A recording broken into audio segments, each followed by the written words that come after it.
नाशिक लोकसभा निवडणूक 2024च्या आचारसंहितेनुसार नाशिक शहरात शस्त्र बाळगून दहशत माजविणारे यांच्यावर कारवाई करण्याच्या सूचना वरिष्ठांनी दिल्याप्रमाणे नाशिक शहरात रात्रीची गस्त घालत असताना दिनांक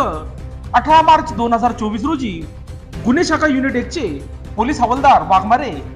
यांना गुप्त बातमीदारामार्फत आडगाव परिसरात मेडिकल कॉलेज जवळ वसंतदादा नगर येथे एक इसम धारदार तलवार घेऊन दहशत माजवत असल्याची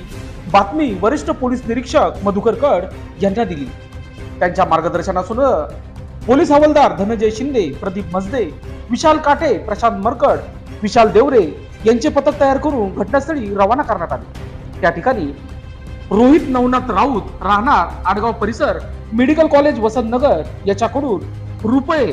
1000 किमतीची स्टील धातूची तलवार असा मुद्देमाल जप्त करून त्या इसमाविरोधात